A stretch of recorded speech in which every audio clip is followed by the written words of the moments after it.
Alright, Lamer TV po. For today's video, magluluto tayo ng yan, tinola, tsaka matis. Meron tayong tuna belly, kamatis, bawang sibuyas, at tsaka luya.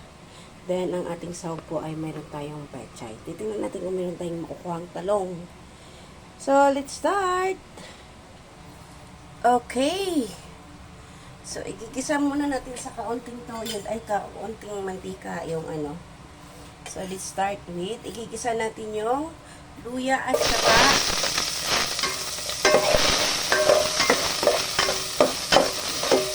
para hindi lang siya malangsa, mga kapalangga.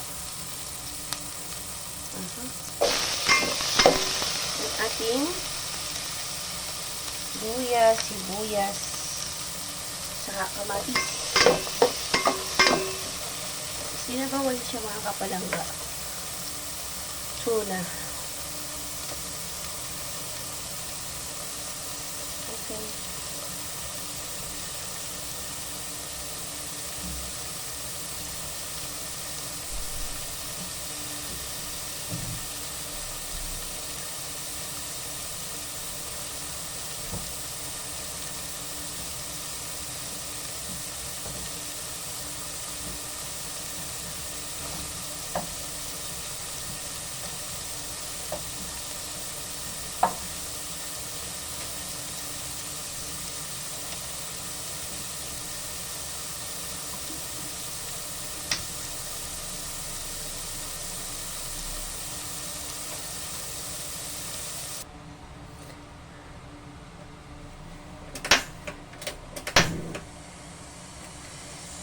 Igisa muna natin sa mga kapalangga. Inahin muna natin, mga kapalangga, yung ano, yung caramelize lang natin. Then, saka natin lalagyan ng tubig na mainit ng mga kapalangga.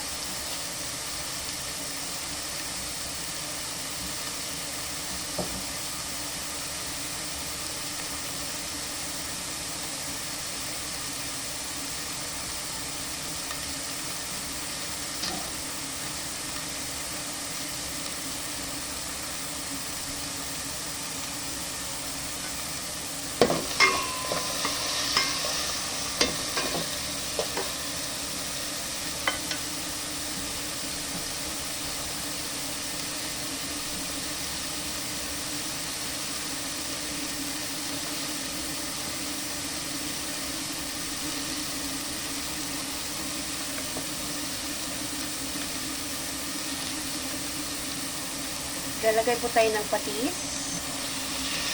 Patis yung ating pinaka timpla, mga kapalangga. Then, pamintang durog. Kasi na natin ito, sayang naman. Saka na natin timplahan, mga kapalangga, kapag naiano na natin.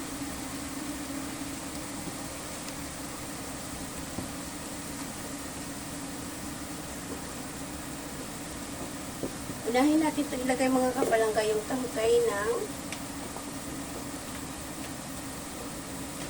pechay. Kasi medyo matigas yan eh.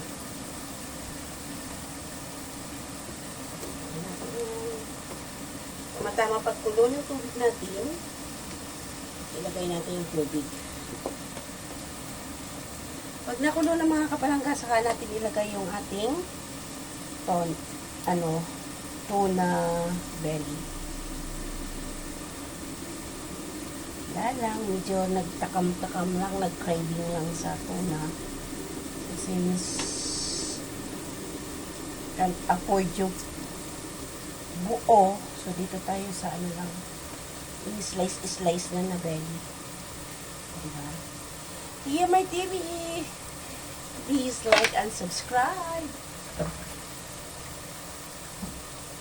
Ilagay na rin natin yung ating talong.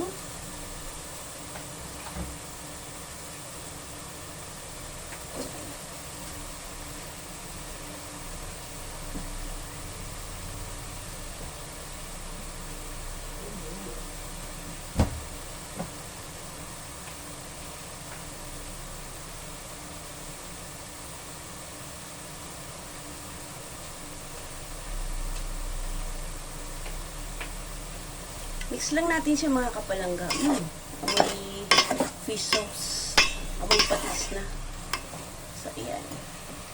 So, ilagay na natin yung ating tubig na mainit. Ayan. So, para magkatipid ng gas mga kapalangga kasi sobrang mahal ng gas.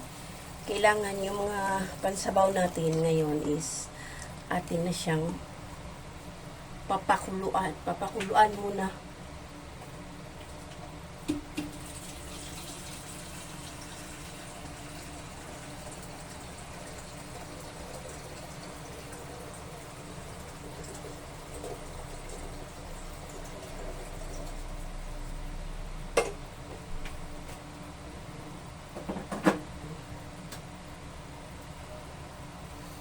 Para mas mabilis mga kapalangga ang pagkulo. So, hanapin ko na yung takip. Baka nahanap pa. Sana ako.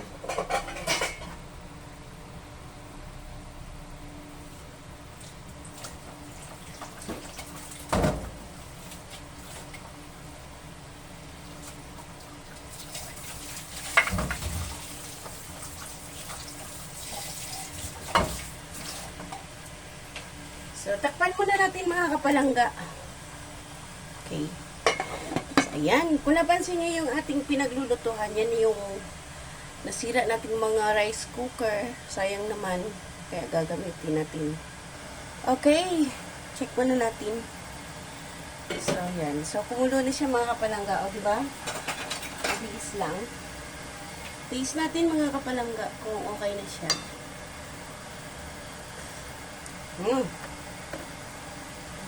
So, maglalagay tayo ng, ilalagay na natin yung ating tuna, belly.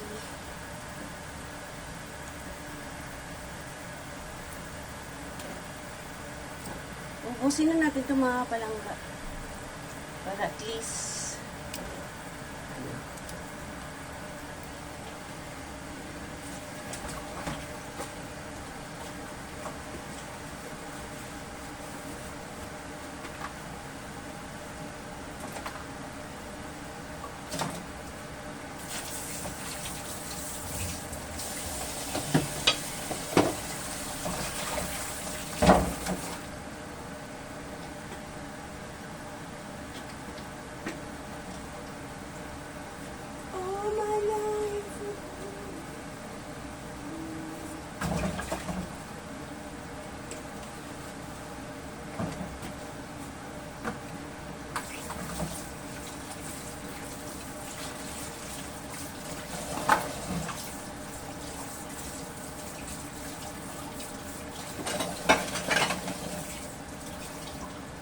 ayun. Lalagay lang tayo ng cubes. Additional. So, magdagdag tayo mamaya ng tubig mga kapalangga, kahit konti lang. So, maglalagay tayo ng dito, shrimp ng cubes, pandagdag sa ano nila. Lasa yan. So, nagpapakulo pa tayo. Takpan muna natin ulit mga kapalangga. Alright, check natin. Oh, wow. So, kulo na siya mga kapalangga. Oh, diba? Sana all. Hindi ko masyado natanggalan ng kaliskis. Okay lang yan.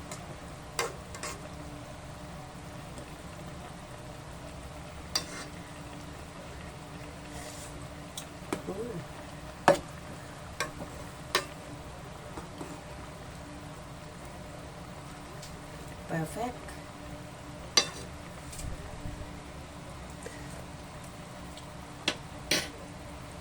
So, okay na mga kapalangga. Medyo bitin at sa sabaw. Magdagdag tayo ng konting sabaw mga kapalangga.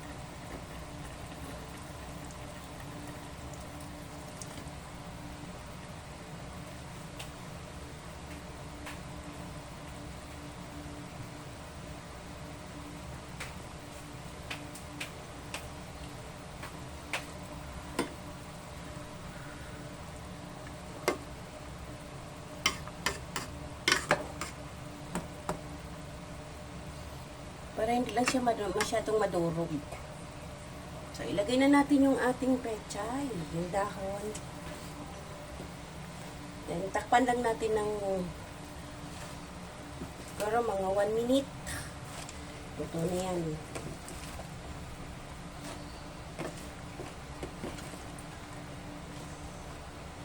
O, diba? Di lahat ng ano na ilagay ko pala. Takpan muna natin. Alright, check natin. Oh, ayun. So, pwede na.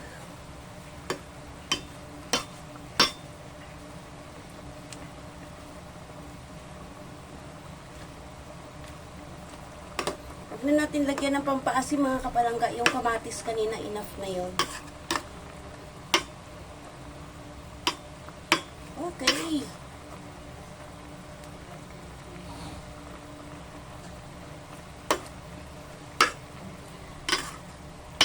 So, then na mga kapalangga. God bless everyone. Leia My TV. Bye. See you around mga kapalangga. Salamat.